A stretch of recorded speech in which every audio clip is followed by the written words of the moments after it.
الله أكبر.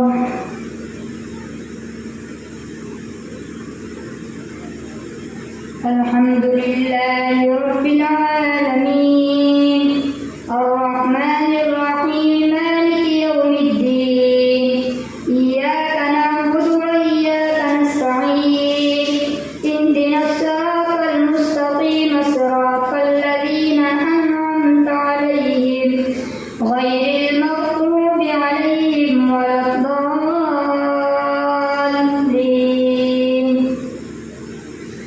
سل بني إسرائيل كم آتيناهم من آية بينة ومن يبدل نعمة الله من بعد ما جاءته فإن الله شديد العقاب. زين للذين كفروا الحياة الدنيا ويسخرون من الذين آمنوا والذين اتقوا فوقهم يوم القيامة والله يرزق من يشاء بغير حساب. كان الناس أمة واحدة فبعث الله النبيين مبشرين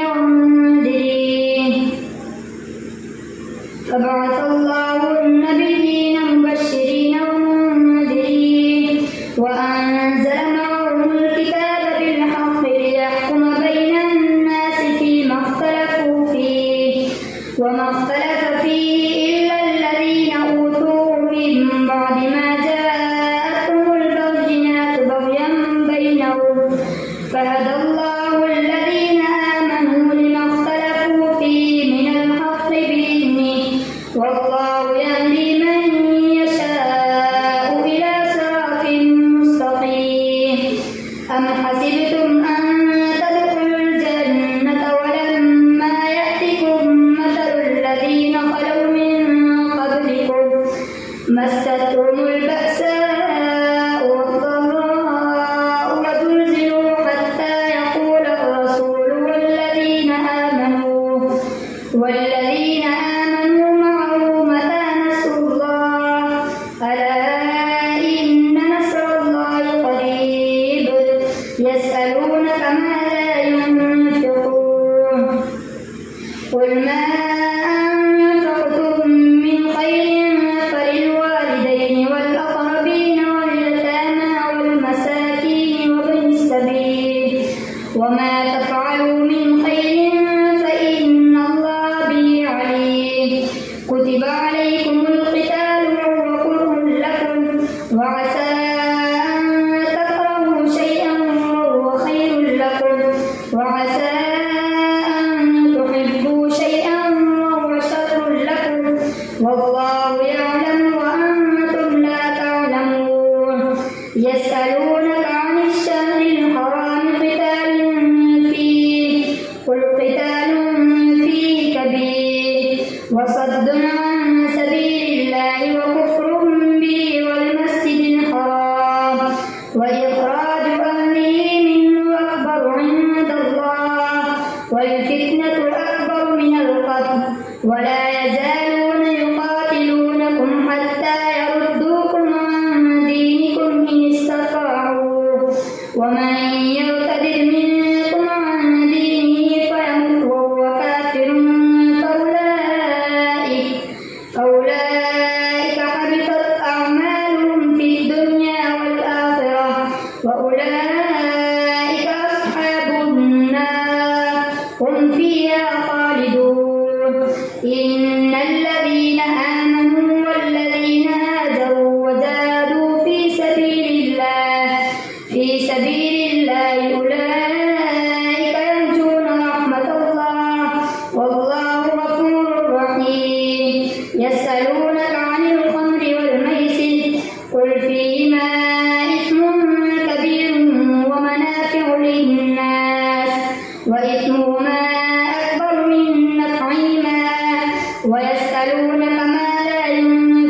ولا تنكحوا المشركين حتى يؤمنوا ولعبد مؤمن خير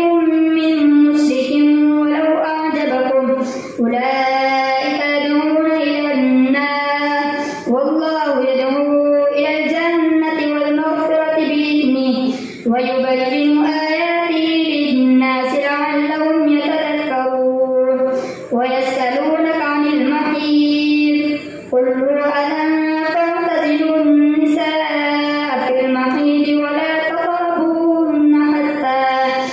ولا تقربوهن حتى يطهرن فإذا تطهرن فأتوهن من حيث أمركم الله إن الله يحب التوابين ويحب المتطهرين نساؤكم حرث لكم فأتوا حرثكم أنى شئتم وقدموا لأنفسكم واتقوا الله واعلموا أنكم ملاقوه وبشر المؤمنين ولا تجعلوا الله عرضة لأيمانكم أن تبروا وتتقوا وتصلحوا بين الناس والله سميع عليم لا يؤاخذكم الله باللغو في أيمانكم ولكن يؤاخذكم بما كسبت قلوبكم والله غفور حليم للذين يؤلون من نسائهم تربص 4 أشهر فإن فاءوا فإن الله غفور رحيم وإن عزموا الطلاق فإن الله سميع عليم والمطلقات يتربصن بأنفسهن 3 قروء ولا يحل لهن أن يكتمن ما خلق الله في أرحامهن إن كن يؤمن بالله واليوم الآخر وبعولتهن أحق بردهن في ذلك إن أرادوا إصلاحا ولهن مثل الذي عليهن بالمعروف وللرجال عليهن درجة والله عزيز حكيم الطلاق 2 فإمساك بمعروف أو تسريح بإحسان ولا يحل لكم أن تأخذوا مما آتيتموهن شيئا إلا أن يخافا ألا يقيما حدود الله فإن خفتم ألا يقيما حدود الله فلا جناح عليهما فيما افتدت به تلك حدود الله فلا تعتدوها ومن يتعد حدود الله فأولئك هم الظالمون فإن طلقها فلا تحل له من بعد حتى تنكح زوجا غيره فإن طلقها فلا جناح عليهما أن يتراجعا إن ظنا أن يقيما حدود الله وتلك حدود الله يبينها لقوم يعلمون وإذا طلقتم النساء فبلغن أجلهن فأمسكوهن بمعروف أو سرحوهن بمعروف ولا تمسكوهن ضرارا لتعتدوا ومن يفعل ذلك فقد ظلم نفسه ولا تتخذوا آيات الله هزوا واذكروا نعمة الله عليكم وما أنزل عليكم من الكتاب والحكمة يعظكم به واتقوا الله واعلموا أن الله بكل شيء عليم الله أكبر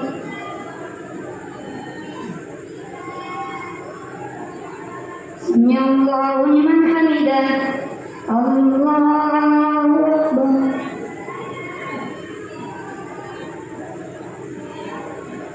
الله أكبر الله أكبر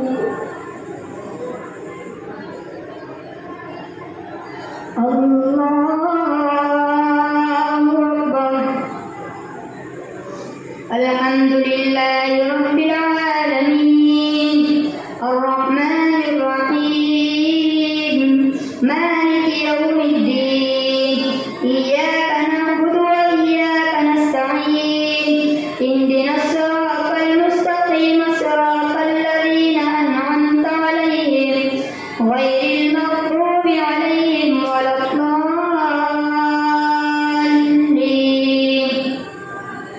وإذا طلقتم النساء فبلغن أجلهن فلا تعضلوهن أن ينكحن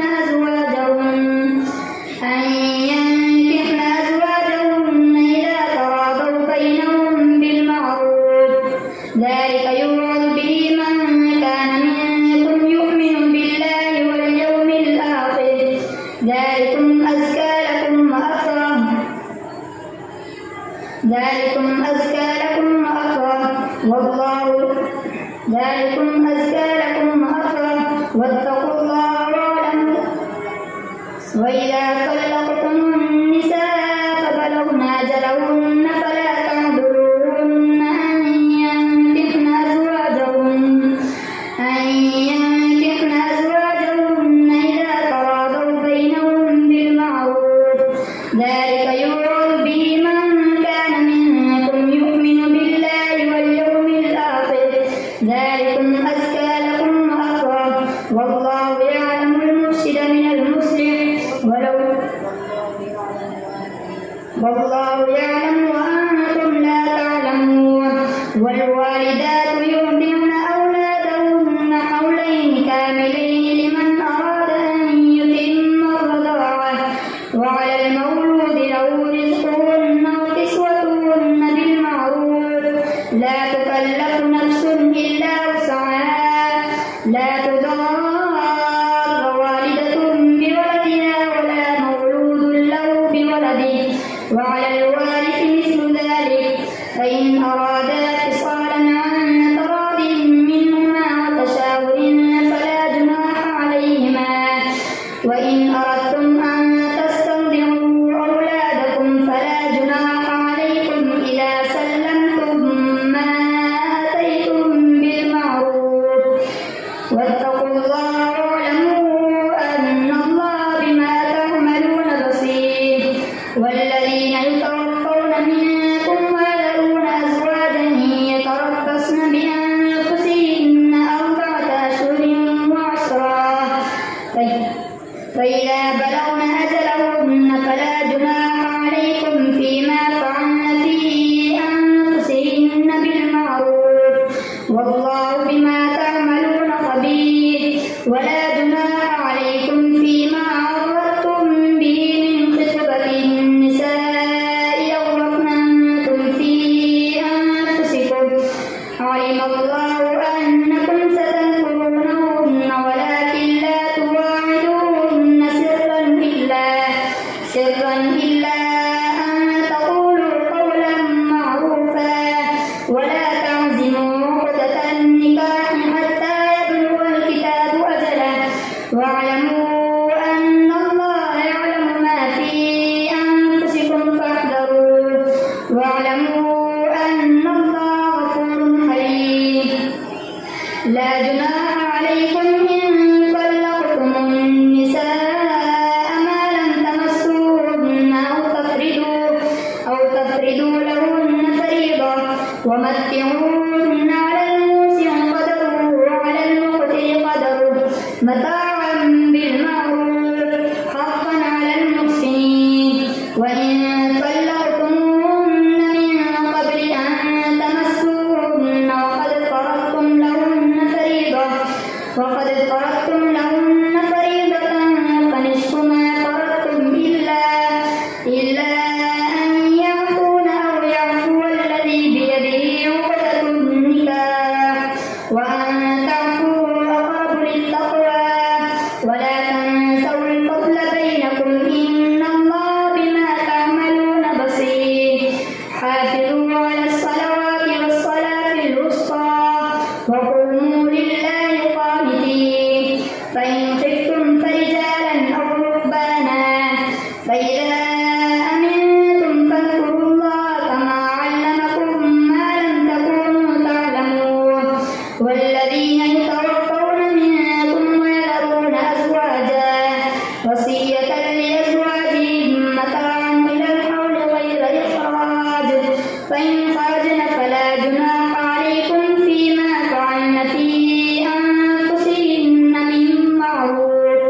والله عزيز حكيم. وللمطلقات متاع بالمعروف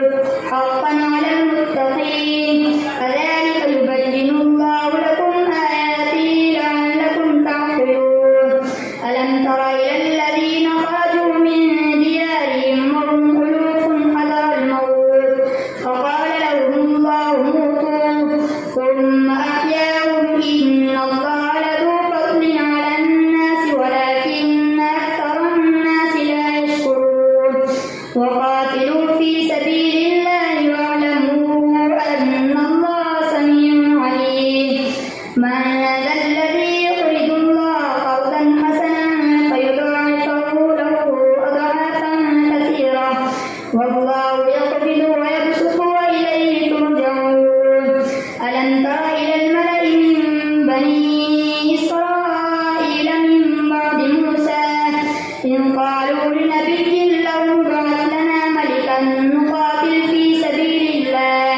قال هل عسيتم إن كتب عليكم القتال ألا تقاتلوا قالوا وما لنا